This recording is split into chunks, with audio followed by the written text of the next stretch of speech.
teman-teman, bertemu lagi dengan Kanza Mualaf Channel. Apa kabar semua teman-teman? Semoga dalam keadaan sehat ya. Dan bagi teman-teman yang dalam keadaan sakit, semoga segera mungkin sembuh ya, amin. Nah, nikah antara orang Meksiko dengan Indonesia. Dan kalau menikah di Meksiko gimana sih syarat-syaratnya? Yuk kita bahas ya. Nah, kalau menikahnya di Indonesia tentu syarat-syaratnya udah tahu ya. Di Indonesia itu kita harus pengurusannya semuanya karena ini internasional ya, maksudnya tuh beda negara gitu loh. Nah, itu ada di Indonesia ya. Nah, sekarang saya bahas adalah untuk yang menikah di Meksiko. Gimana syarat-syaratnya? Yang pertama, buat teman-teman yang ada rencana menikah di Meksiko dengan calon suami atau pasangan Anda, yang pertama pastikan semua dokumen-dokumen yang diminta itu dalam versi bahasa Spanish semua. Jadi sebelum ke Indonesia itu udah ditranslate semua dokumen-dokumen teman-teman itu, biar nanti di sini itu mereka tidak akan menyetujui yang translate dalam bahasa Inggris ya. Jadi mereka itu minta dalam bahasa Spanish. Nah, dokumen yang pertama itu yang mereka minta ID kita ya. Nah, ID teman-teman tuh ditranslate dulu ke dalam bahasa Spanish ya.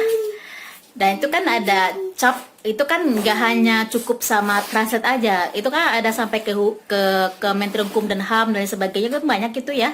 Jadi ada dua departemen pemerintahan yang mencap itu. Jadi makanya kita benar-benar butuh translator yang memang udah ada lisensinya. Dan mereka akan minta translator yang ada lisensinya. Itu. Yang kedua, translate akte lahir kita.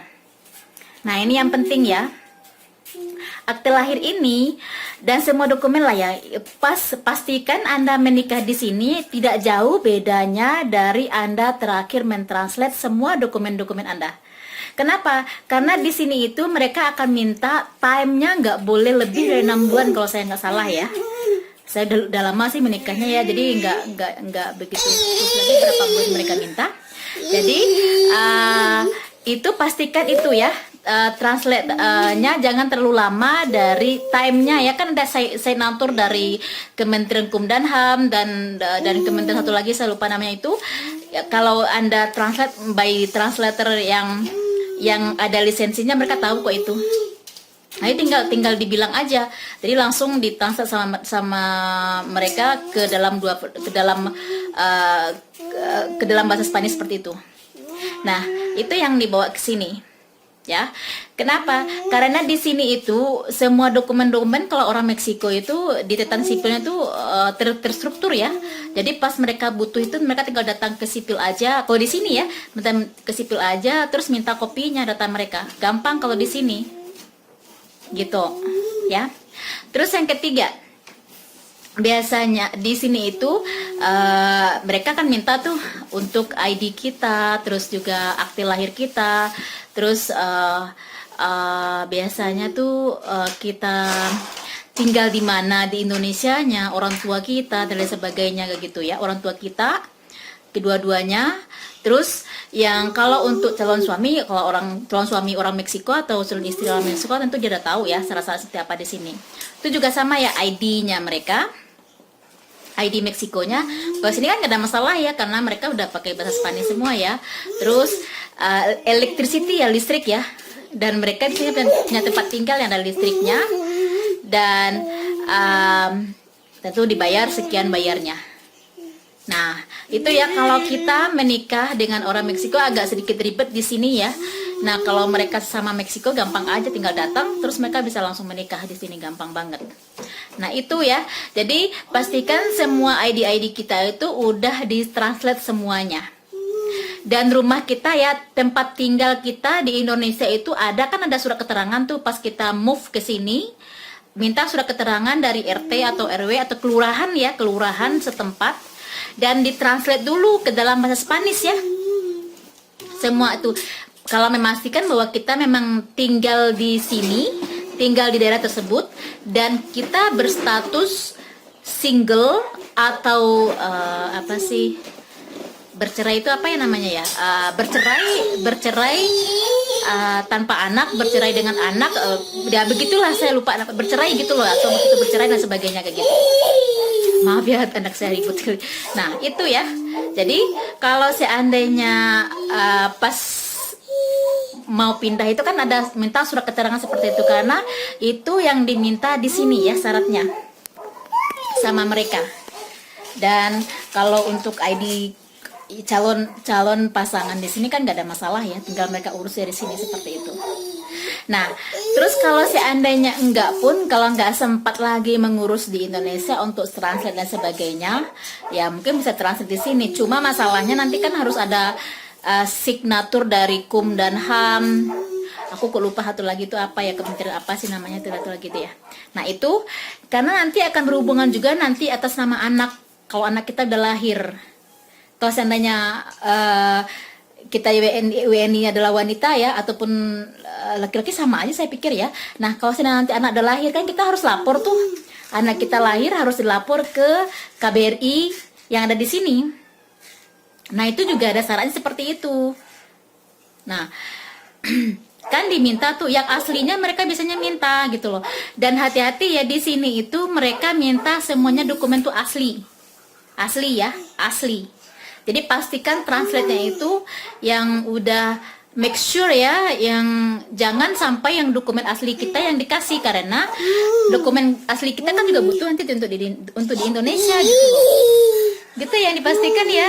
Jadi hati-hati jangan sampai dikasih, karena mereka minta yang asli ya. Pandailah Anda berkelit dan bagaimana, dan usahakan dokumen dan benar akta lahir apa segala. Tapi kalau yang translator ya sudah, silakan aja, nggak ada masalah kan. Nah itu. Tapi teman-teman ya, jadi semua dokumen-dokumen pastikan di sini itu kalau pas belum berangkat tuh udah ditranslate dulu. Oke, begitu ya. Jadi kalau di sini saya bilang sih nggak ribet juga ya pengurusannya. Mungkin nggak ribet di Indonesia ya, karena kita harus bolak-balik ngurus sana sini. Kalau sini ya, tapi ya tinggal kita bawa dokumen-dokumen kita. Gitu teman-teman lainnya. Oh ya, lupa satu lagi saya bilangin ya. Kalau seandainya di sini pas menikah itu harus ada saksi ya, 5 orang ya, 5 orang itu dari pihak keluarga laki-laki sama keluarga wanita juga ada. Nah, pertanyaannya kalau seandainya Anda di sini sendiri gimana? Ya Anda ya pastikanlah siapa yang bisa mewakili itu semua. Jadi saksinya itu ada 5 orang ya, kalau di sini saya nggak salah. Kalau saya udah berapa semoga sih nggak ada perubahan ya, karena saya udah beberapa tahun yang lalu ya nggak ada perubahan untuk hal itu di sini saat ini. Tapi kan pas sebelum Anda ke sini ya make sure lah ya, kalau memang mau menikahnya di sini sama calon suaminya di sini, make sure hal semuanya tanyakan dulu sama si calon apa syarat-syaratnya dan sebagainya. Kalau seandainya ada perubahan ya dari zaman saya kan udah beberapa tahun yang lalu ya, udah lama sekali, dan kalau nggak ada perubahan masih sama ya, seperti itulah ya. Itu teman-teman ya. Jadi biar nanti tidak terkatung-katung ya untuk statusnya di sini, teman-teman semua nih pas datang ke sini. Tapi kalau seandainya mau lebih enaknya ya mau menikah di Indonesia, ya itu lebih baik ya, karena kan nanti nggak perlu lapor 2 kali ya, harus lapor lagi, ganti status lagi di KTP yang dan sebagainya gitu ya. Karena kan di sini pasti kalau seandainya yang single ya, kita yang single datang ke sini tentu status KTP-nya nanti kan harus dicek lagi dengan status kawin, dan itu ya pas balik ke Indonesianya gitu. Itu teman-teman ya. Jadi kalau menikah di Meksiko syarat-syaratnya apa sih yang harus dibawa dan gimana gitu. Oke, itu yang saya bisa. Jangan lupa satu lagi itu ya, pendidikan Anda terakhir itu juga penting. Jadi bawa aja nanti sertifikat Anda terakhir seperti apa ya. Kalau biasanya kan ada versi bahasa Inggrisnya, itu kalau mau ditranslate aja gitu. Gitu teman-teman ya. Terima kasih ya teman-teman, sampai bertemu di video berikutnya dengan Kanza Malas Channel. Jangan lupa subscribe, like, dan komen serta share sama teman-teman semua. Salam, bye.